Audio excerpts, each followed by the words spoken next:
So, my reform, which is slightly, I think Ben and Ben, you're still probably in agreement here so far. My reform is to take the cash element, that bottom 3%, and to swap the bank IOUs all entirely for cash. Okay? All entirely for cash, because at the end of the day, we all think we've got cash. Or, if we weren't as educated, if you're the regular person in the street, you've done no economics courses, and even if you've done economics courses, probably you haven't understood it quite, the penny hasn't quite dropped. But you do think you have cash in your bank account. At the Cobden Centre, we did a survey, which you can go onto our site to see.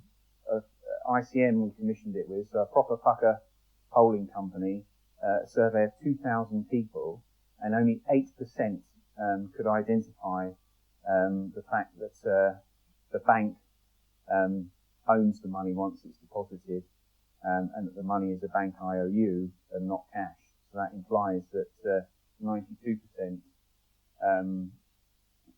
don't know really the true status of their bank account. Quite a shocking figure. So I would say we can print this up. We can swap out bank IOUs, and printing that up is virtually costless for the state. Mm-hmm.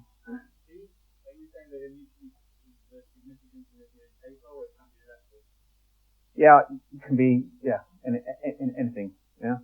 I'm just using paper because we're familiar with paper. So we'll stick with, for the purpose of this, with what we're comfortable with at the moment. So I'm often told, oh, that's massively inflationary, Toby. But of course there's no inflation whatsoever. Because you're swapping one type of money for another type of money. And you're extinguishing the first type of money that you swap for. So here's an example of it. Original cash. There's the existing bank IOUs that total 850 million in the economy now. So if it was inflationary, you'd have to put new money units on the top of it, and that's of course what QE does. QE creates new things in addition to the existing money supply. Whereas back at my example earlier, this one doesn't want to come. Oh, it does. Back in my example, we're swapping it out for cash. You see, and then you once you've swapped it, you then extinguish the bank liabilities overnight. Because people have the cash, they don't require the bank IOU.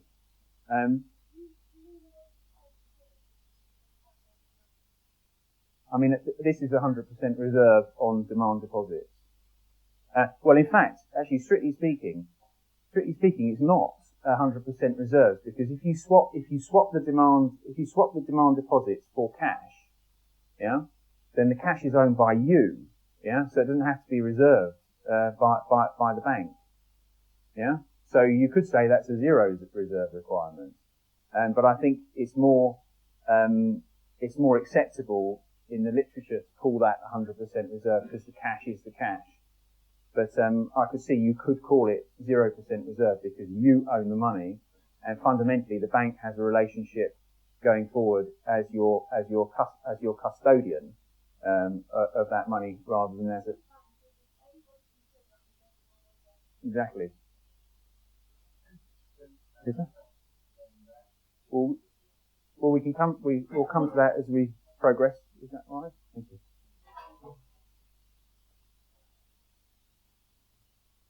So we've established it's not inflationary. Just a quick little look at the bank, very simple bank balance sheet.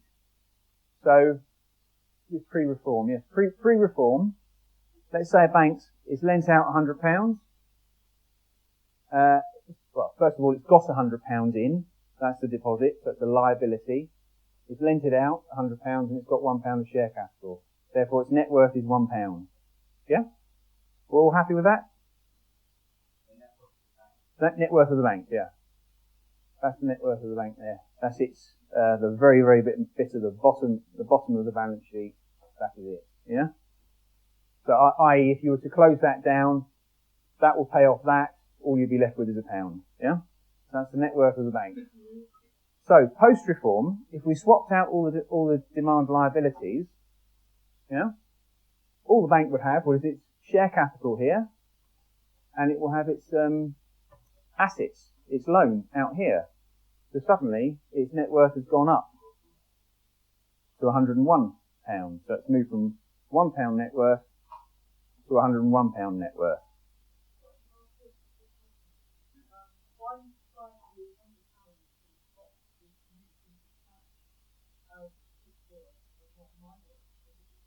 It's not in there. Yeah. Look, that's currently your money, the liability. Yeah. It's not that. Sorry. That liability is to you as the depositor. Okay. That asset is the bank's. That asset is the bank's debtor. Yeah. So over here, observe. Yeah. It doesn't mention anything about you because you own what you own. Yeah. That's why that's zero now. Yeah. So it only has assets. The bank. I mean, location. You know. Do you really care? As long as it's yours and you can access it instantaneously. It can be the electronic location can be anywhere, can't it?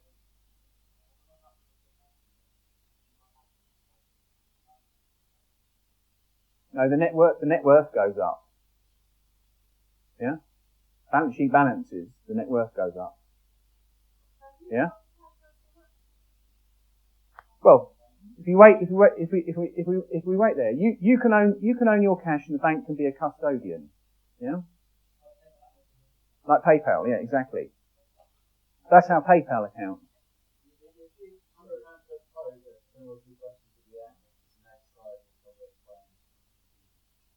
Well, we're going to whiz through some of these. We'll come back to these sections and the balance sheet is proposing some issues. Right. So, system-wide, you aggregated all the banks together that are licensed at the Bank of England, and again, I've rounded the figures up. Currently, there are assets of 910 billion. That's loans to people, to enterprise, etc. They're the assets of the bank. There are liabilities to people like us for 910 billion. Share capital, again, I'm using a round number. Their share capital is actually a lot less, staggeringly a lot less, but I'm using 10%. So the total net worth of the banking system, 9.1 billion pounds. That's the net worth of their balance sheet, and that's the demand liabilities. So over here, like with the last graph, sheet, you can see that post-reform, after we've swapped demand deposits to cash, that you can keep at a bank as custodian to you. Yeah, they don't have any liabilities to you, so they only have assets and share capital. And there we see the massive uplift from 9.1 billion to 919.1 billion of net worth. Yeah. Now, what I suggest we do with that is why should shareholders in banks, by doing this reform proposal, why should they suddenly get a ginormous uplift in their share value? I don't think they should. They haven't done anything. They've done no productive work. So that's when I say, well, with that difference between the new net worth post-reform and the old net worth, I say we should take it all in a one-off act of appropriation from the banks of around £850 billion and stick it into mutuals. Mutuals that are owned by us, that are dedicated to paying down and discharging the national debt. And that can happen fairly quickly and solve the debt burden problem that we have because of the money creation process.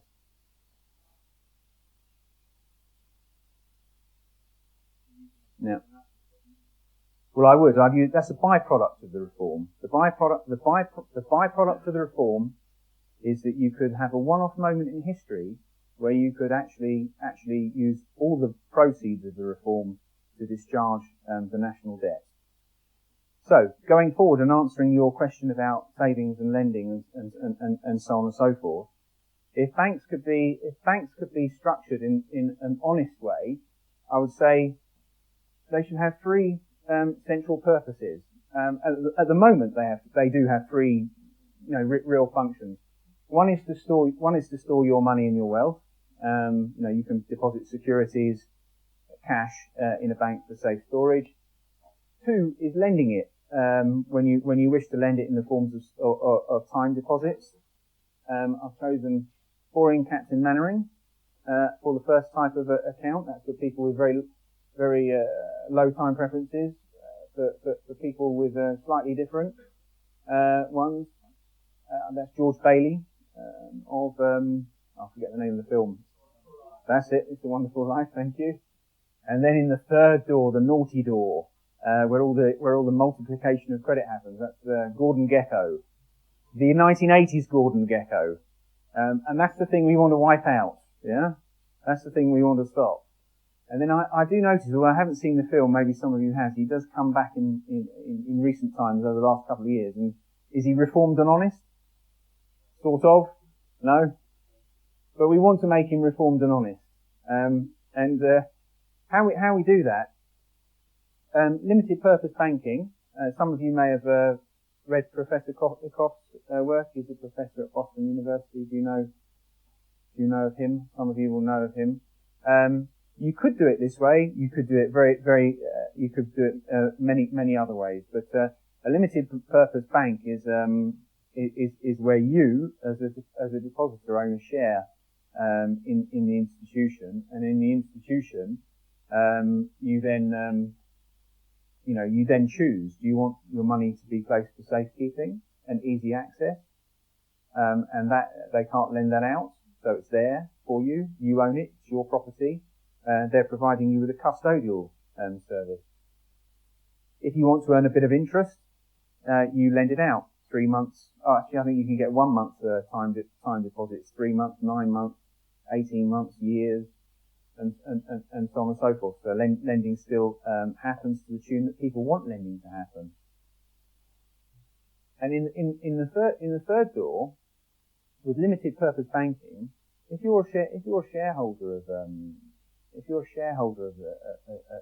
the bank, you can allow it to get involved in leverage in an isolated fashion, in a mutual that can't implode on other parts of the banking system. So I wouldn't say, being essentially a classical liberal, I'd never want to prevent freely consenting adults from doing things that they entirely agree on doing the lawful.